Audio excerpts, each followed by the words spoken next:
So you want to start an online business and make your living online. First of all, great idea. I've been doing that for the last 15 years and I love it. Highly recommend it. But the question is, do you have to be best in the world at what you do in order to make this thing work? The answer, no, you don't. Can you make a living online if you're just good at what you do, or perhaps good enough? Yeah.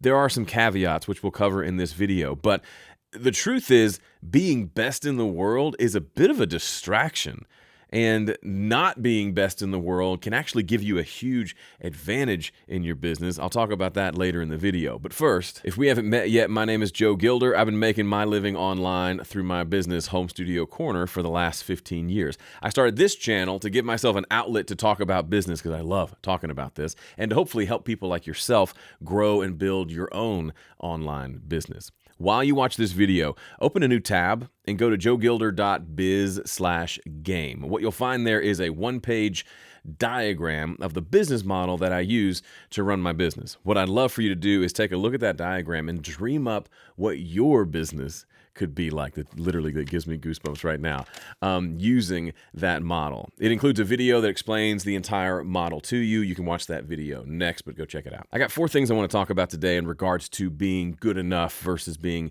best in the world. But I thought it would be good for me to quickly tell you the story of how I started my business, Home Studio Corner. So 15 years ago, I was working for a retailer, phone sales. I don't know what this is. I had 2 phones, doing telephone sales, selling audio equipment to customers. I had a degree in audio. I knew how to do music and production, and I got a job selling music equipment because that made sense to me at the time.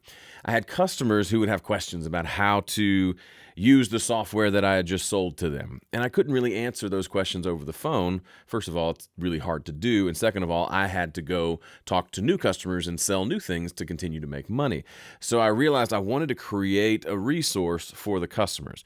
I had always enjoyed blogging, and I thought it would be cool to maybe create some tutorial videos just showing how to do basic stuff in the software. So you call me and say, hey, how do I do X? And I could say, I got a video on that. Just go check my YouTube channel. That's how Home Studio Corner started.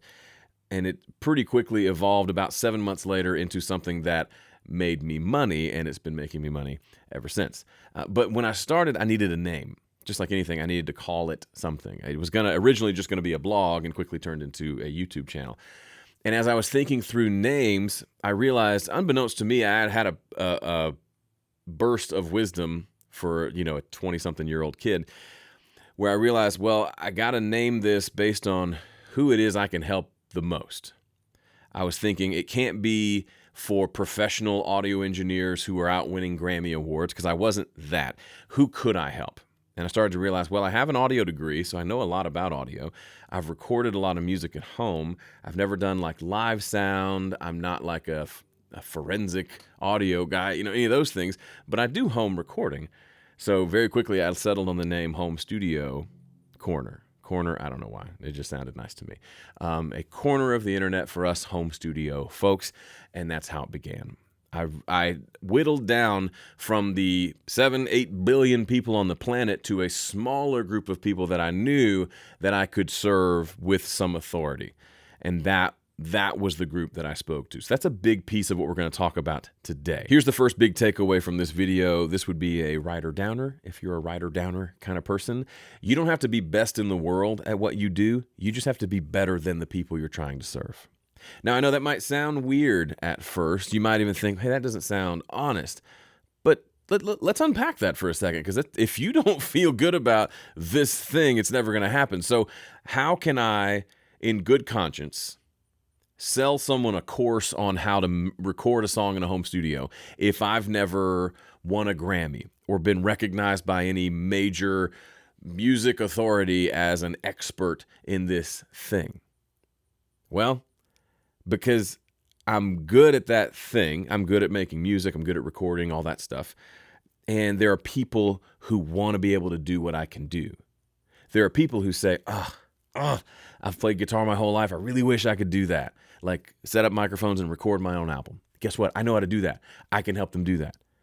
Yes, they could go to the world's leading music producer and learn from them as well. It's fine. But I can help them too. So why not? So The question I have for you, and this is the interactive portion of today's show, get in the comment section and answer this question. What skills do you possess? What skills do you possess? I almost said possess, that's not a word, that you could teach to others? What's something you're good at that other people might say, man, I wish I could do that you could show them how to do? Now, you may think, I got nothing, or I bet a few things pop in your mind. Leave a comment and let us know. Just if nothing else, putting it out there gets your brain working in a different way and might help you move towards this a little more. All right, thing number 2, this is something that has to be said. You have to be good at the thing. Okay, I'm not a world-class Grammy award-winning audio engineer, but I'm good at this. I don't run a billion-dollar business, but I'm good at running business, right? I've not built a billion-dollar business, but I've run a successful business for the last 15 years. If I'd never run a business, then yeah, I don't really have any leg to stand on teaching someone else how to do that. If I'd never recorded music before, yeah, I can't teach anybody how to record music. If I wasn't good at those things, if I'd only ever started businesses and never actually made any money from them and they'd all flopped, then yeah, I can't really sit in this chair and talk about how to start and run an online business and grow it to make probably more money than you've ever imagined you could make. But since I've done those things, now I have the quote unquote right to teach them. So the follow-up question you may have for yourself might be simply, what if I'm not good at anything? What if I'm not good at anything? Well, first of all, it's probably not true. There are probably things that you do that are effortless for you that other people wish they could do. I was talking to a friend the other day. I just recently discovered that there is a thing called the Excel World Championships where people are super, super amazingly good at Excel, like the spreadsheet software. If you haven't, go look it up. You can watch like hours long live streams where the action is people on a mouse and keyboard messing around with Excel. It's crazy. So there is almost an infinite number of things that people can get really, really good in, and chances are you've already developed a lot of those skills. And if you haven't, if it truly you're not very good at anything and no one would say, man, I wish I could do that, then maybe that's your next focus. Find something that just pumps you up, gets you excited, and make that your focus for the next year. Become an expert at that thing. Learn everything you can about it. If it's something you can practice, do it a lot, right? Do the thing. Become great at that thing. Become an expert at that thing. Worst case scenario is a year from now, you've acquired a new skill that you'll have for the rest of your life. Best case scenario is maybe it introduces you to a world that you never knew was possible, and maybe that thing then becomes the foundation on which you build your online business. Of course, if I'm going to teach someone how to do something, I've got to be good at it myself. Not necessarily best in the world, but I do have to be good at it. It's important that we say that. If I'm terrible at this thing, or I'm mediocre at best, it's going to show up in the results because people can tell. So you have to be excellent at the thing. Not best in the world, but good.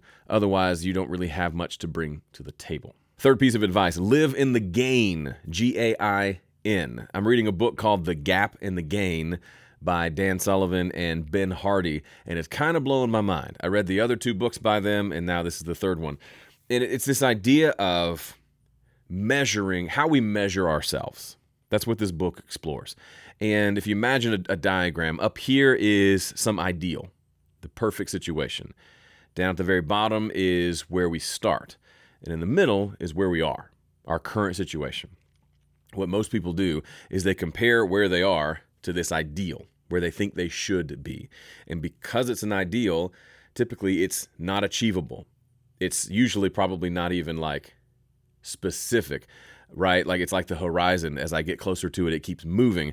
But at best case scenario, it's a number, let's say. I need to make this much money. But what happens? When you get there, the number just moves. Well, now it needs to be this much. This book talks about a man, if he only had $5 million in his investment accounts, he'd be fine. He got to 5 million and he was like, no, it has to be 10. Just kind of this panic anxiety thing. That's living in the gap between where I am and this ideal of where I think I should be. This book proposes, instead of living in the gap, you live in the gain. What does that mean? It means instead of measuring against an ideal, I measure against where I started. I measure against how far I've come. I look at the achievements that I've made, and that's how I measure my progress. I so resonate with this because if I look at what I haven't achieved, first of all, it's usually non-specific and it's very just arbitrary and loosey-goosey, and I'm never happy, right? Grass is always greener on the other side. If I look at where I've come, let's say in business or as a musician, it is obvious that I have made progress. Obvious. I was just thinking my first job out of college, comparing my salary at that job that first year and what I made this past year, I've made 10 times the money. 10 times. I've gone 10x in my income. That's incredible. But if I don't stop to appreciate those gains, I will always be in this sense of anxiety, perhaps depression, and certainly dissatisfied with where I am now. How does this apply to what we're talking about here? What does this have to do with being good enough or being best in the world? It has a lot to do with it. It kind of has everything to do with it. I mentioned the example that I don't have a Grammy award. So some people might say, well, if I don't have a Grammy, I can't teach people about anything related to music production. Not true. I've built a career on helping people who were further down the path than I was. So I can look at my life and say, okay, like that exercise I did when I was trying to name the business, name Home Studio Corner, I looked at what have I done up to this point. I was a 20-something-year-old kid. I hadn't done a whole lot, right? My life was just beginning, essentially, as an adult, but I had recorded a bunch of music, and I did know how to do that, and I had gotten pretty good at it. That was all I needed. If I had sat there and said, yeah, but I haven't won a Grammy, I would have never started Home Studio Corner. Instead, in a brief moment of clarity that I take no credit for, I happened to look at what I had done and said, well, yeah, probably a little bit of hubris of just being young. I've done that. I can show other people how to do that. Easy peasy. And so it began, and it built into this thing. And what's really interesting about that is today I am a much better musician, songwriter, music producer, mix engineer, mastering engineer than I could even dream of being 15 years ago when I started Home Studio Corner. I started, let's say, here, and I've moved to here. And guess what? Everyone that I helped, they were below me, not in the sense that I'm better than them, but I'd just done the thing they had not yet learned to do, so I was further down the path. As I've gotten better, they've gotten better. So the people that I started teaching 15 years ago are now, ideally at the level I was 15 years ago or further. Maybe they've surpassed me, but they're better than me now. But we've all grown together. And as I've gotten better, I've been better able to help them get better and to do it in a more timely fashion and not to have to take so long and avoid some of my big mistakes. It's helped everyone involved, myself included, by me taking on this role of helping this group of people go from point A to point B. I had gone from point A to point B. I was maybe at point C. I didn't have to be at point W. I just need to be at point C. I can help you get from A to B, no problem. And I'm over here going from D to G. And then once I do that, I can show you how to do that too, right? Some people may think, isn't this just an example of like sour grapes, or when life hands you lemons, you make lemonade, of just like making do with bad situations instead of like being real? And I would say no. Or maybe the question is this just moving the goalposts? Like am I accepting a lesser than thing in life because I have accepted the fact that I don't have a Grammy award? No. The thing about that diagram before, here I am, here I was, here's the ideal. You don't get rid of the ideal, right? I'm still striving to be as good of a musician as I can be. I'm still, in a sense, striving to be the best musician in the world. I'm not measuring myself against that ideal, but that ideal drives me because I'm on a constant state of wanting to improve myself because there's joy in that. That's not me moving the goalposts. In reality, it's me being a steward of the raw resources that I have available to me, right? If I had a Grammy, would that help me have credibility with the people I serve? Sure. Yeah, I'm sure it would.